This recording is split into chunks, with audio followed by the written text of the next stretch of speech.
សេចក្តីសង្ខេបរឿងរាមកេរ្តិ៍ខ្មែរខ្សែទី1ឥសីពិស្វាមិត្របានរៀបចំហោមពិធីជាកិត្តិយសដល់សិស្សគឺព្រះរាមនិងព្រះលក្សណ៍ដែលបានរៀបចេះចប់គម្ពីរវេទថ្ងៃមួយមានយក្សកាឡាខ្លួនជាក្អែតយ៉ាងធំឈ្មោះកណាសួរមកឆាបអាស្រមឥសីខ្ទេចខ្ទីអស់ឥសីពិស្វាមិត្រខឹងយ៉ាងខ្លាំងហើយក៏ជប់ធ្នូសរឲ្យព្រះរាមបាញ់សម្លាប់កណាសួរក្រោយមកក៏នាំព្រះរាមនិងព្រះលក្សណ៍ចូលរួមប្រឡងលើកធ្នូសរព្រះជនកនៅនគរមិថិលាដើម្បីយកនាងស៊ីតាធ្វើជាមហេសីក្នុងឱកាសនោះមានបេក្ខជនចូលរួមជាច្រើនដែលមកពីភពទាំង3សូម្បីតែព្រះឥស្វរក៏មកនឹងគេដែរក៏ប៉ុន្តែគ្មាននរណាលើកធ្នូសររួចឡើយគឺមានតែតួអង្គព្រះរាមមួយគត់បានទទួលជោគជ័យដោយលើកធ្នូសរនោះរួចពេលនោះព្រះជនករីករាយណាស់ផ្ដាល់ព័ត៌មាននេះថ្វាយទៅព្រះបាទទសរថដើម្បីយាងមកជាអធិបតីក្នុងពិធីរាជាភិសេករវាងព្រះរាមនិងនាងស៊ីតាកាលបើពិធីអភិសេកចប់សពគ្រប់ហើយក៏នាំព្រះរាជបុត្រនិងព្រះរាជាធីតាសុនីសាវិលត្រឡប់ទៅកាន់នគរអយុធ្យាវិញ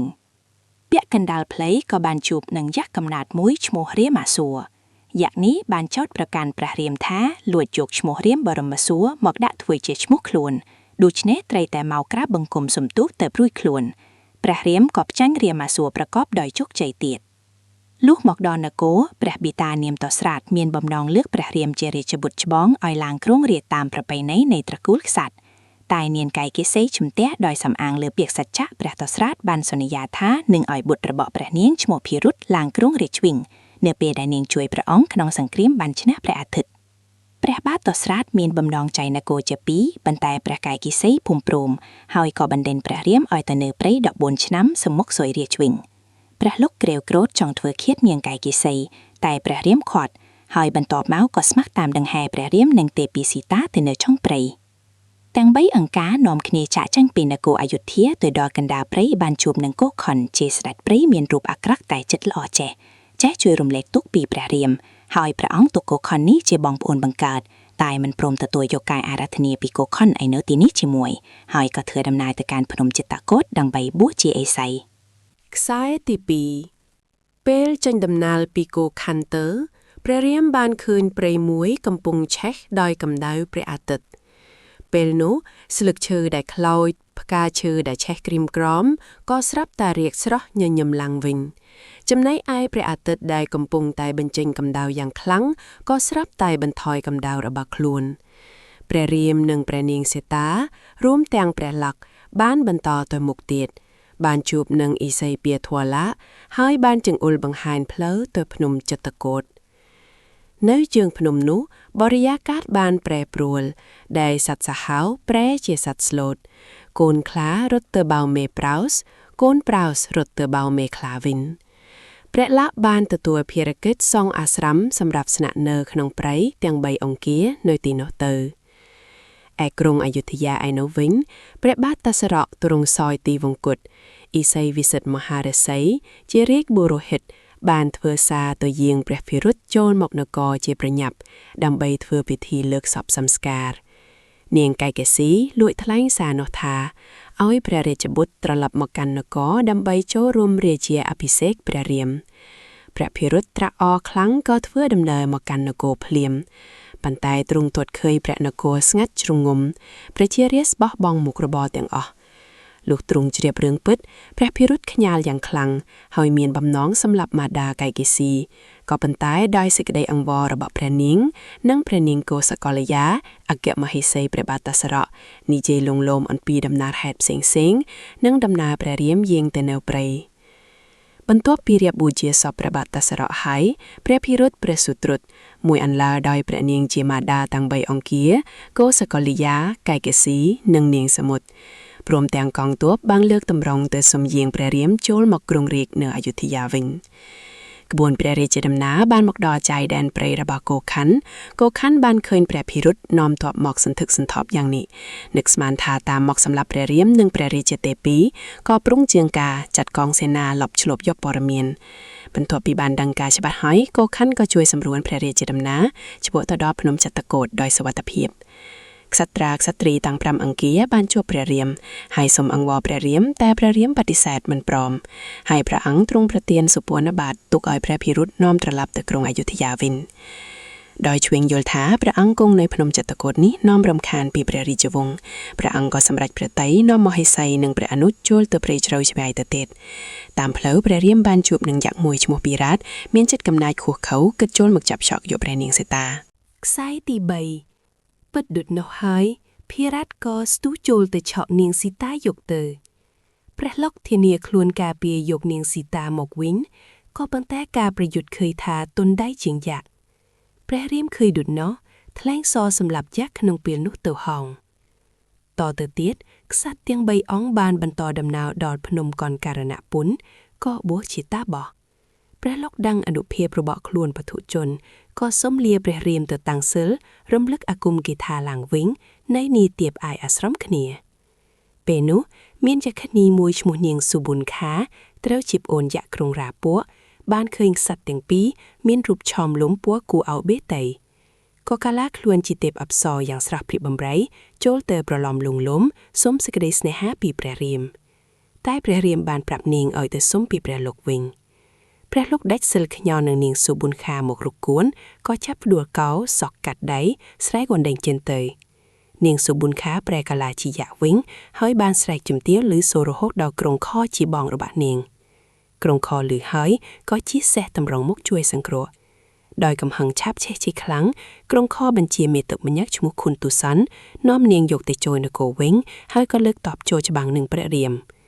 ក្រុងខបានបញ្ជាឲ្យខុនទូសាន់ចូលច្បាំងមុនគេបន្ទាប់មកត្រីស្វីរាក់ទីបំផុតក្រុងខឃើញឯងចូលទៅទៀតតែត្រីសព្រះរាមស្លាប់គ្មានសល់ឡើយ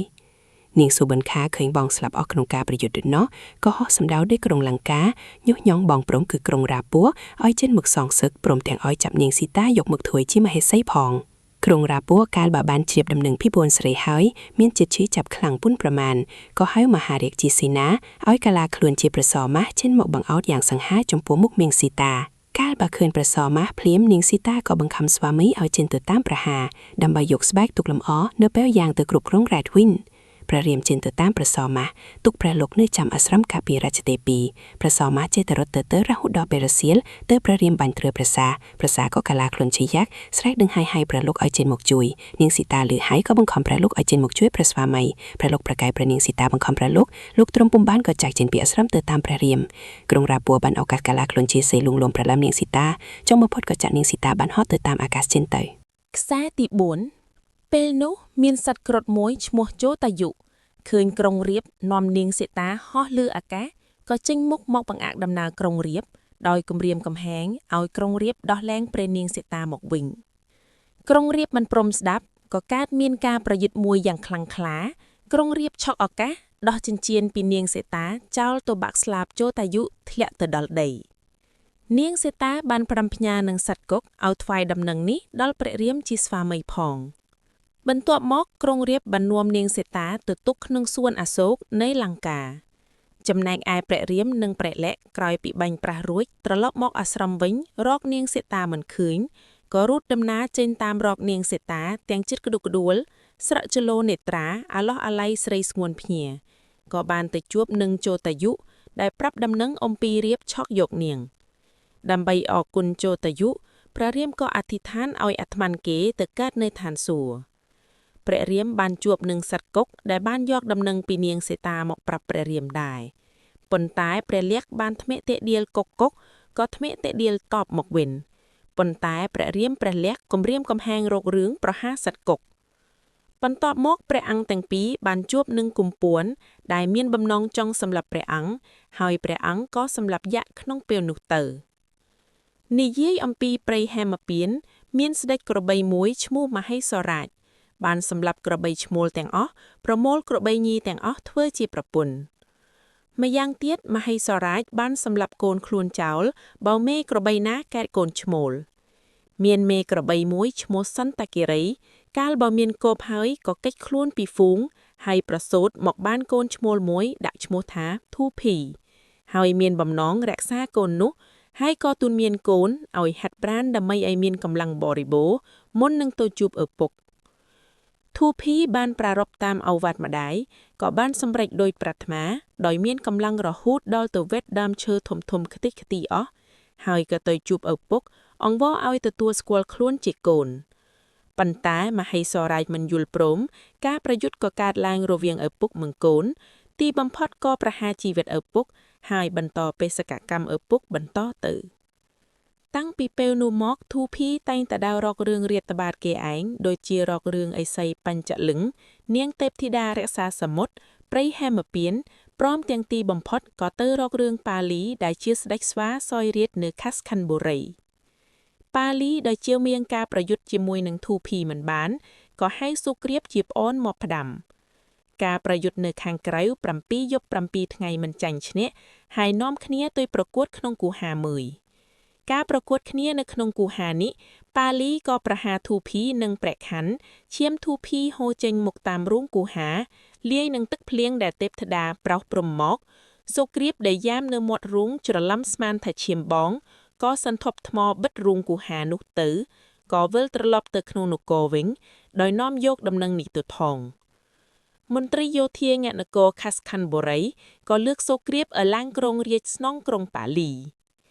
ក្រោយមកប៉ាលីចេញផុតពីរូងរួចពីស្លាប់ក៏ខឹងនឹងសុគ្រីពយ៉ាងខ្លាំងក៏វាយធ្វើបាបផ្ទះតប់ក្បាលមួយដៃសុគ្រីពរត់ចេញពីទីនោះទៅច្រកនៅភ្នំម៉ាក់គាំងពពាត់ដែលឋានមណ្ឌលរបស់ម៉ាក់គាំងឥសីប៉ាលីមិនអាចចូលទៅកាន់ទីនោះបានទេពីព្រោះត្រូវបណ្ដាសាតាឥសីសុគ្រីពឈឺចិត្តយំសោកអាចមែងក៏ជាភ្នំចិត្តទឹកភ្លៀងហូរជាស្ទឹងខ្សែទី5ការធ្វើដំណើរត្រចទៅរកនាងសីតាព្រះរាមព្រះលក្សណ៍អស់កម្លាំងក៏ចូលទៅសម្រាកក្រោមដើមស្វាយព្រះរាមផ្ទុំនៅលើភ្លៅព្រះលក្សណ៍ពេលនោះព្រះអាទិត្យនៅនឹងថ្គល់ម្លប់ដើមស្វាយនិងព្រៃឈើទាំងឡាយពុំមានជ្រៃសោះសុគ្រីពសង្ស័យថាមានអ្នកមានបុណ្យក៏ប្រើហនុមានឲ្យតាមរកមើលហនុមានបានឡើងលើដើមស្វាយគយគន់រកមើលឃើញលាយលាក់កង់ចាក់នៅនឹងប្រហាសទាំងសងខាងរបស់ព្រះរាមទើបហនុមានបើកស្លឹកស្វាយស្លូតតៃព្រះរាមឯព្រះលក្សណ៍ខ្លាយព្រះរាមភ្ញាក់ក៏ទាញធ្នូសបាញ់ហនុមានចាប់សព្រះលក្សណ៍ជាប់ឃើញដូច្នោះព្រះលក្សណ៍ក៏ឆក់យកធ្នូសព្រះរាមមកបាញ់ទៀតទទួលព្រះរាមក៏ភ្ញាក់ឡើងក៏សួររករឿងហេតុព្រះរាមបានទតឃើញស្វានោះប្លែកពីស្វាដទៃទៀតព្រោះមានគុណ្ឌលពាក់នៅត្រចៀកហនុមានក៏ចុះពីលើដើមស្វាយមកដោយជឿជាក់ថាជាអ្នកមានបុណ្យក៏ថ្វាយបង្គំហើយបានហាមាត់បញ្ចេញរស្មីព្រះអាទិត្យ7ពណ៌ដែលនៅក្នុងមាត់ក៏ថ្វាយខ្លួនសុំធ្វើជាសេនារួចក៏និយាយពីឈ្មោះរបស់ខ្លួននិងរឿងរ៉ាវរបស់សូគ្រីពជាមាដែលឆ្លោះគ្នាជាមួយប៉ាលីដែលជាឪពុកធំក្រោយមកព្រះលក្សណ៍ក៏បានចេញទៅរកដងទឹកថ្វាយព្រះរាមសង្ស័យនឹងរសជាតិទឹកនោះប្រៃក៏ប្រែព្រះលក្សណ៍ឲ្យដាវរកប្រភពទឹកនេះព្រះលក្សណ៍ក៏សម្ដៅទៅកន្លែងដែលព្រះអង្គដងទឹកនឹងឮសូរសំឡេងយំមួយនៅញៀភ្នំក៏យកដងធ្នូសឆ្កោភ្នំនោះរបើកឃើញសូគ្រីពព្រះលក្សណ៍បាននាំសូគ្រីពមកថ្វាយព្រះរាមព្រះរាមបានធានានឹងសូគ្រីពថានឹងយកនគរខាស់ខេញបូរីព្រមទាំងព្រះនាងតារាទេពីប្រទានដល់សូគ្រីពរីឯសូគ្រីពក៏ថ្វាយខ្លួនធ្វើជាសេនានិងកេណ្ឌពលស្វាជួយព្រះរាមវិញសូគ្រីពក៏នាំព្រះរាមទៅកន្លែងប៉ាលីនិងទូភីច្បាំងគ្នាព្រះរាមក៏ថ្លែងសអគីវាសឆេះខ្មោចទូភីទៅជាផេះរួចព្រះអង្គថ្លែងសភិរុនវាសរំលត់ភ្លើងហើយថ្លែងសបាយុវាសប្រមយធាតុសេះសល់ចោលទៅក្នុងមហាសាគរបន្ទាប់មកព្រះរាមក៏យកសព្រហ្មមាសបាញ់កំទេចដើមសព្ទតាលដែលដុះលើខ្នងនាគតាំងពីកំណើតផែនដីមកម្ល៉េះនោះចោលទៅព្រះរាមបានប្រើសូគ្រីពរយទ័របញ្ឆោតប៉ាលីចេញច្បាំងដើម្បីព្រះរាមបាញ់ប៉ាលីលើកទី1ព្រះរាមបាញ់ប៉ាលីមិនបានដោយខ្លាចច្រឡំពីព្រោះស្វាទាំងពីរដួចគ្នាព្រះលក្សណ៍ក៏យកកម្រងផ្កាបំពាក់ឲ្យសូគ្រីពលុះច្បាំងលើកទី2ទើបព្រះរាមលើកធ្នូសបាញ់ប៉ាលីបានក៏ប៉ុន្តែមុនសនោះត្រូវដល់ខ្លួនប៉ាលីក៏ចាប់សនោះជាប់ហើយងាកទធ្មេទាដៀលឲ្យព្រះរាមជាច្រើនព្រះរាមឲ្យប៉ាលីសុំជីវិត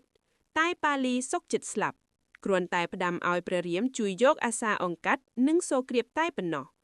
រួចក៏លែងផ្លែសបុកត្រូវស្លាប់ទៅរីព្រះនាងតារាទេពីជាមហេសីយំសោកបោកខ្លួន ស្ដាយស្រណោះអាឡោះអាល័យស្វាមីលុះត្រាតែក្តីក្រហាយដល់ព្រះឥន្ទក៏នាំអាត្មិនប៉ាលីទៅចាប់កំណើតនៅឋានសួគ៌លុះបានសម្រេចតាមគោលបំណងហើយសូគ្រាពកេណ្ឌទ័ពស្វាមិនបានទាន់ពេលវេលាទេព្រះរាមក៏ប្រើព្រះលក្ខណ៍ឲ្យតៃតឿនសូគ្រាពដោយគំរាមកំហែងថានឹងកំទេចខាស់ខេញបូរីចោលទៅខ្សែទី6សូគ្រីពភ័យក៏ហោះទៅនគរហនុមានในឯកន្តលីវ័នបញ្ឆោតឲ្យហនុមានកាឡាខ្លួនជាកូនស្វាតូចពុនម្រាមដៃសូគ្រីពដាក់ហនុមាននឹងថងសម្ពុតទៅកព្រះរាមមុនដំបូងព្រះរាមអស់សង្ឃឹមនៅរងចាំរហូតដល់កូនស្វានោះធំហនុមានក៏សម្ដែងឫទ្ធិកាឡាខ្លួនជាមហាពានរហាមាត់ស្ងាបបញ្ចេញពន្លឺព្រះអាទិត្យ12ពណ៌មិនបង្អស់ឲ្យយូរកាលសូគ្រីពត្រឡប់ទៅកេណ្ឌពូស្វាថ្វាយព្រះរាមតាំងអង្គតតឲ្យជាខុនពលលួងហនុមានឲ្យនៅណែបនិតនឹងព្រះរាមប្រលុកកាលបើកេណ្ឌទ័ពស្វាបានច្រាមកជួបជុំគ្នាហើយព្រះរាមត្រាក់បញ្ជាឲ្យសូគ្រីពជារើមញាក់ខ្លាំងពូកែម្នាក់ទៅស៊ើបការនៅក្រុងលង្កាសូគ្រីពបានឆ្លើយថាខ្លួនទៅលង្កាបានតែត្រឡប់មកវិញឆាប់រហ័សមិនបានពីព្រោះខ្លួនចាស់ហើយខុននុនឆ្លើយថាទៅត្រឡប់មកវិញបានតែខ្លាចនាងវិតាសីជាប្អូនរេបយាមទ្វារលង្កាហាមាត់បបេរមាត់ក្រៅដល់បាតាលខាងលើដល់មេឃអ្នកណាមួយទៅលង្កាវងវែងស្លាប់ក្នុងនោះនាងវិតាសីដូច្នេះមានតែហនុមានទេដែលទៅបានមុននឹងធ្វើដំណើរទៅហនុមានបានស្នើសុំចិញ្ចៀនទម្រង់ព្រះរាមដើម្បីឲ្យនាងសិតាជឿជាក់ថាខ្លួនជាសេនាព្រះរាមបន្ទាប់ពីបានទទួលព្រះទម្រង់ពីព្រះរាមហនុមានហោះចេញទៅក៏បានជួបនឹងសិង្ហអសុរាហើយក៏សម្លាប់យក្សនោះចោលទៅសប្តនាគិរាជចេញមកជំទាស់ហនុមានក៏ចាប់នាគនោះក្រវ៉ាត់ចោលទៅមហាសមុទ្រហើយក៏ហោះទៅជ្រោះហួសលង្កាដល់អាស្រមឥសីមួយអង្គឥសីក៏ប្រទានបាយ3ពំនួតហនុមាននឹកតូចចិត្តកំពុងឃ្លានខ្លាតស៊ីបាយមិនឆ្អែតប៉ុន្តែបាយជាស៊ីបាយមិនអស់ទៅវិញក៏មានកម្លាំងចាប់ហោះឆ្ពោះទៅលង្កាវិញ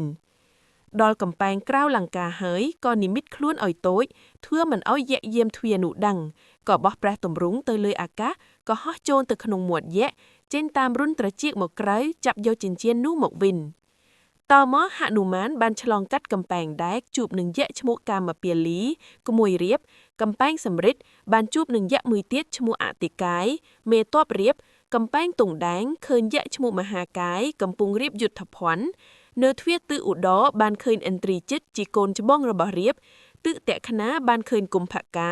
ទិសប៉ះជិមបានឃើញសហសកុមារអ្នករក្សាឧទ្យាន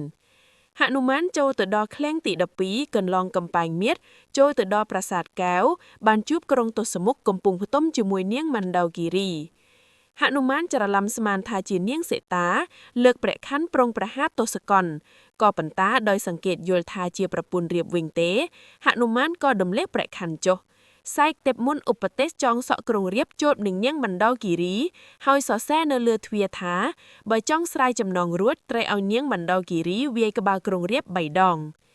ហនុមានរកនាងសិតាមិនឃើញសោះក៏ទៅលាក់ខ្លួនក្បែរពួកស្រីស្នំទៅឮស្រីៗទាំងនោះនិយាយគ្នាទៅដឹងការទាំងអស់នោះនៅក្នុងរាត្រីនោះនាងសិតាយល់សពិនឃើញព្រះរាមគង់លើដំរីសូយ៉ាងចូលមកកំទេចកំពែងលង្កាបាក់បែកអស់នាងបានប្រាប់សុបិននេះទៅនាងសុចាតាជាប្រពន្ធពិភិងហោរាតមកទៅហនុមានរកកន្លែងរបស់នាងសិតាឃើញហនុមានបានចូលថ្វាយបង្គំព្រះនាងសិតានាងពុំជឿហនុមានក៏បានថ្វាយព្រះទម្រង់ទុតជាផស្តាងនាងសិតាបូតទម្រង់របស់នាងប្រទានទៅហនុមានហើយនាងផ្ដែផ្ដាំទៅព្រះស្វាមីថានាងនៅតែស្មោះត្រង់ជានិច្ចនាងរងចាំដល់10ខែបើមិនយល់ព្រះភក់ព្រះរាមទេនោះនាងនឹងខ្សែជីវិតនៅក្រុងលង្កានេះក្រោយពីបានលានាងសិតាចេញមកហនុមានក៏លោតផ្លោបេះបំផ្លាញអស់ផ្លែឈើទាំងឡាយក្នុងឧទ្យានសេនាយក្សផ្អើលហនុមានធាក់ពលយក្សស្លាប់ដួលគោលើគ្នាព្រះនាងសិតាចេញទៅខាត់ក៏ពុំស្ដាប់សហសកុមារជីកនរៀបចេញមកតាមចាប់ប៉ុន្តែហនុមានទាញរាតបបំបាក់ខ្ទេចរួចក៏សម្លាប់សហសកុមារនិងពលយក្សអស់ជាច្រើនក្រុងរៀបខឹងណាស់ក៏ចាត់ឥន្ទ្រីជិតនិងអតិកាយឲ្យចេញទៅចាប់ទៀតអតិកាយក្រឡាខ្លួនយក្សធំប៉ុន្តែត្រីហនុមានលោតទៅធាក់ដួលតមោលតាំងចំហឥន្ទ្រីជិតទ្រាំមិនបានក៏ថ្លែងសជានាគចាប់ហនុមានបានដោយប្រាថ្នាក្រុងរៀបប្រែឲ្យពេជ្ជឃាតចាប់យកហនុមានទៅវាយក៏ប៉ុន្តែពុំស្គៀបហនុមានសោះហ ហនុមានប្រាប់ថាបើចង់ឲ្យខ្លួនស្លាប់ត្រូវយកសម្ពុតជ្រលុកប្រេងមករុំជុំវិញ100,000ជុំរួចយកភ្លើងដុតក្រុងរាពណ៍ធ្វើតាមដោយរុំខ្លួនហនុមានពុំជិតសក់ទេក្រុងរាពណ៍ខឹងណាស់ក៏ឆក់យកសបាយរុំកាយនាងមណ្ឌលគិរីទាំងកំហឹងបណ្ដាលឲ្យនាងមណ្ឌលគិរីលេចកេតខ្មាត់កណ្ដាលវាលកំណាបស្មូតរបស់តាមីចော့សបាយស្ដងប៉ាងចេញស្មាដួងដោះនោះណាទំនេរនៅហនុមានទៀងទត់មើលទឺគួរឲ្យចាប់ចិត្តស្និទ្ធស្នេហានៅពេលដុតនេះហនុមានក៏ស្ទុះហោះធัวឲ្យភឿងលាក់មកឆែកក្រុងលង្កាខ្ទេចខ្ទីអស់